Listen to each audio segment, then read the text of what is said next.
everybody, welcome back to the channel. Today we're working on quite a few vehicles, starting with my daily driver. This is my 2013 Audi Allroad. It's the newest car I've ever owned by far, and it's been really nice. And then after we get some basic maintenance done on this, we're gonna work on a car that has never been shown on this channel, and it's been hiding behind my shop for about a year now.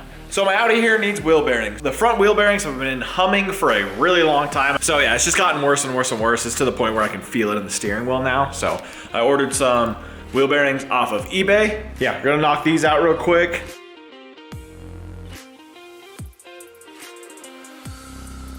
We got our bearings here. When you pop them open, they give you little white gloves, which I don't really know why. They're definitely not gonna fit my hands though. Maybe they will.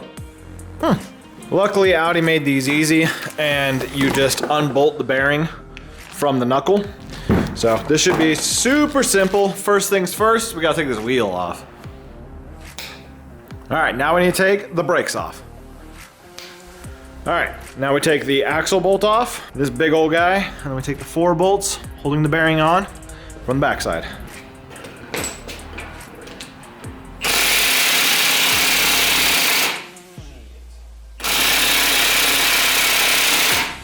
Okay, note to self, take off bolts before taking off anything else.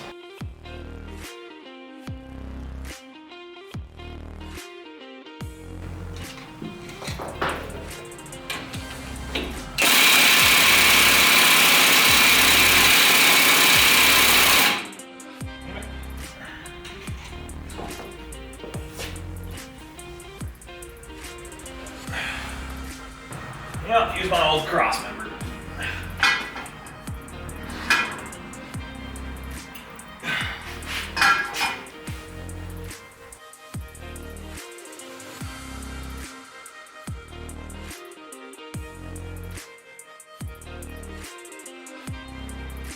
All right, I'm gonna just get this bearing off now.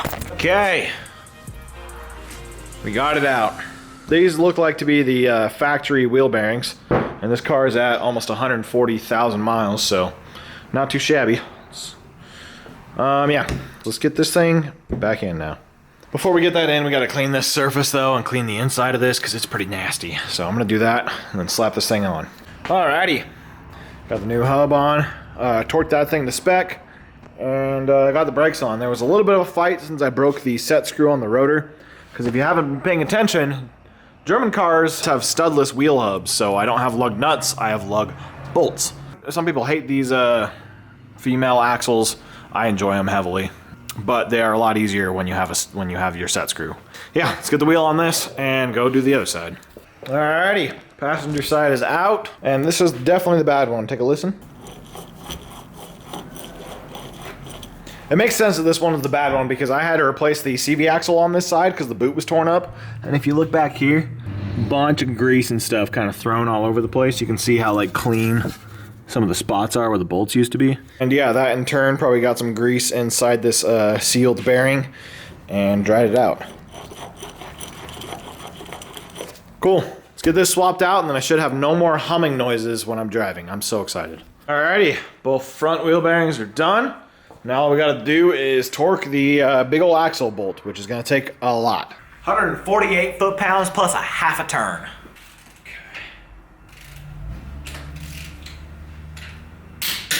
Okay. 1/4.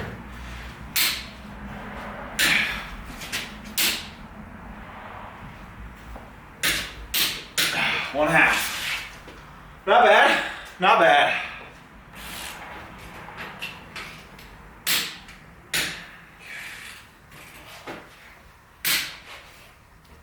Okay. So Audi uses stretch bolts on mostly all of their stuff.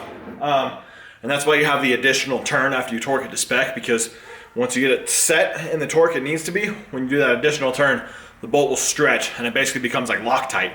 And it's super solid. I've never have ever had any like German car bolt back out on me, and I think that's why I like on my Bronco I don't tighten bolts as much, because I'm just used to them stretching and then holding, and that's why I always have loose bolts on the Bronco and never on any of my German cars. So that's done. I'm gonna tidy up the shop real quick and then we're gonna go for a test drive and see if I don't have any more whining noises anymore. All right, just got back from our test drive. The car was super, super smooth. It was so nice. But unfortunately, I actually ended up busting a wheel speed sensor and then the car just threw a fit. Like I had so many like error codes pop up when I first opened it. Disabled my traction control, disabled my parking brake. Yeah, I got all sorts of codes now because I broke that sensor and then hopefully didn't mess up anything else. So, all right, just got done looking under the Audi. Made sure that I didn't break any other sensors. We're all good there. I just need to order that one sensor and I'll get that ordered tonight. So my gauge cluster doesn't look like a Christmas tree anymore. But yeah, no, that's done. I got the car out of the shop and I swept the floor and we're ready to bring the BMW in here. So let's fast forward to tomorrow. Tomorrow.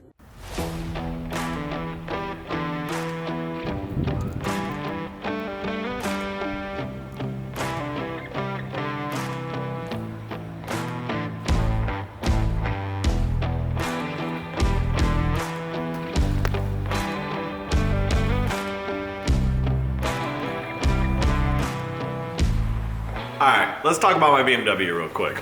So I've owned this car for almost 5 years now, and to be honest, it's spent most of its time in my garage just sitting there. Up until a year and a half-ish ago, I decided to go get a new job commuting down south about 80 miles round trip each day.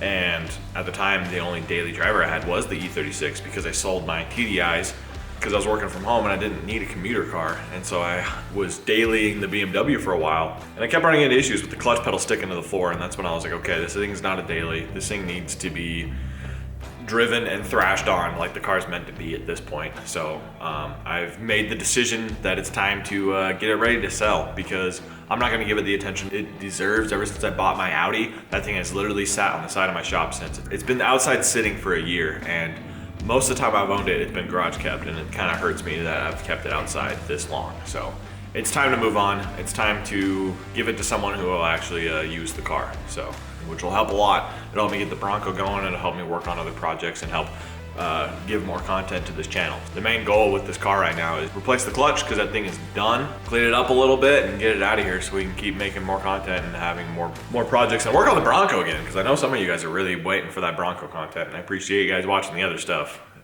even though you want to see the Bronco content. Yeah, with that being said, let's go get this thing revived.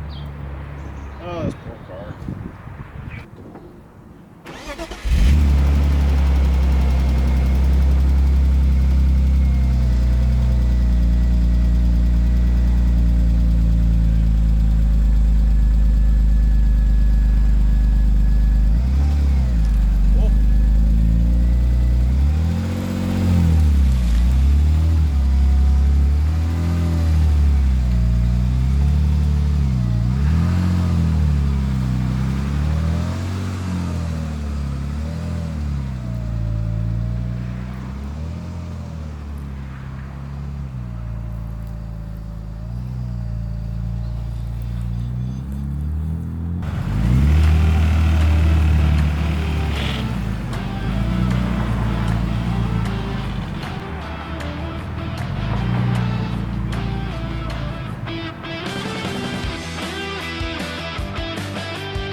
So did you not watch a video on this recently? I did watch a video. Recently? Yes. When? I did this week while I was at work.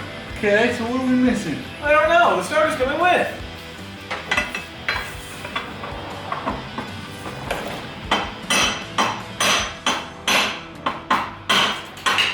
There she goes. That's it.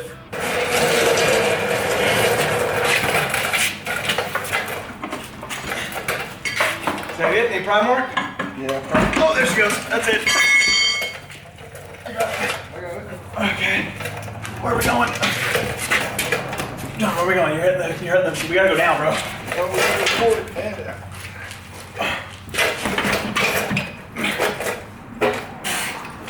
Put it on my legs.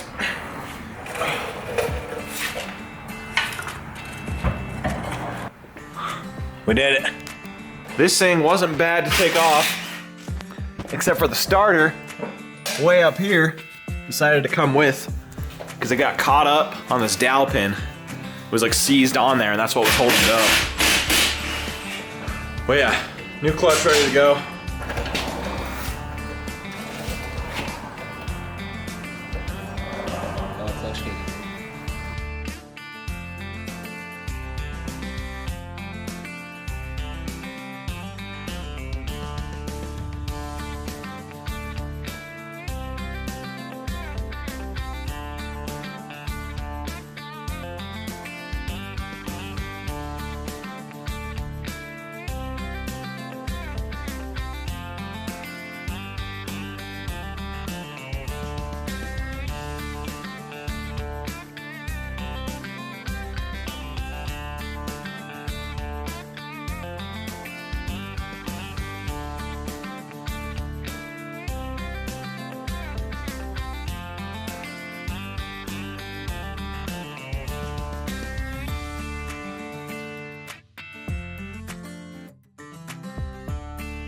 Got the exhaust hung up. This thing's ready to go. So I get this thing off the lift now. See if it makes any noises. I'll kick the legs out if it all seems fine. If not, it's just gotta go right back up. Yeah. Right back out. The clutch just fell to the floor. You hear that noise? Yeah. yeah, piston fluid. Cool. Put her back up. That's awesome. What? That's awesome.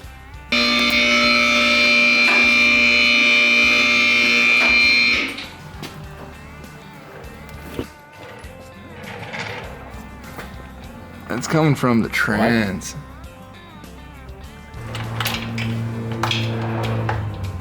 Yes.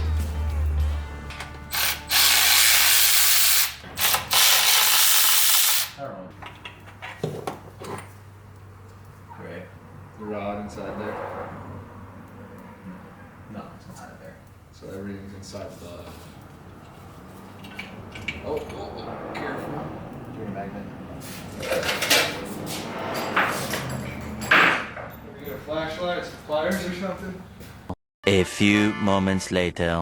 So as you guys just saw, the slave cylinder exploded. So we got parts in the transmission, parts of the slave cylinder stuck in the transmission now. So we got to pull the transmission out, get those parts back out, and then go get a new slave cylinder. Kind of sucks. Luckily it'll be kind of easy to pull everything out, but yeah, we got to get that done. So we're gonna go get some food and then pull this transmission again. More moments later. Okay, so somehow we were able to pull the transmission and put it back in less than an hour, which was insane. I can't believe we got it done that fast. Still gotta put the exhaust back up, but we pulled it out, disconnected it, took this piece out, which was hanging out the bottom of the bell housing, and put it back up, made sure the shifter fork was clamped on properly, because that could have been the other problem. So now we're gonna go to the O'Reilly's hub and pick up a new slave cylinder and try this again. 20 minutes later. Alrighty, got our new slave cylinder. Gonna swap this thing out and try and put it in properly so it doesn't blow out again. Hopefully it works. Okay, slave is hooked up. Moment of truth time. Let's see if that pedal falls to the floor again. Let's see what happens here. Well, we have no pedal play, but it didn't explode, so we still need to bleed it. So, not really. It's just falling to the floor. but you didn't hear it blow up, and that's the important part. One eternity later. All right, it is currently 1 in the morning. We just had quite the battle with this car. Tried to bleed the clutch for hours, and we can't get the thing bled. I have thrown in the towel for tonight and for the weekend because this has kicked our ass. I had my buddy who has an E36 came by and dropped off his pressure bleeder, but for some reason those caps are different. They're both 3 Series. It's literally the next generation 3 Series BMW, and it changed.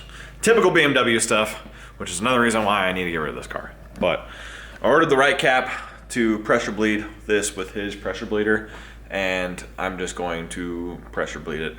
Maybe get to drive it next weekend, but I'm throwing in the towel. I'm done. I can't put any more effort into this. So unfortunately, this is how we're gonna have to leave it for this weekend. So yeah, that's it. Thanks for watching. See y'all next week. Peace.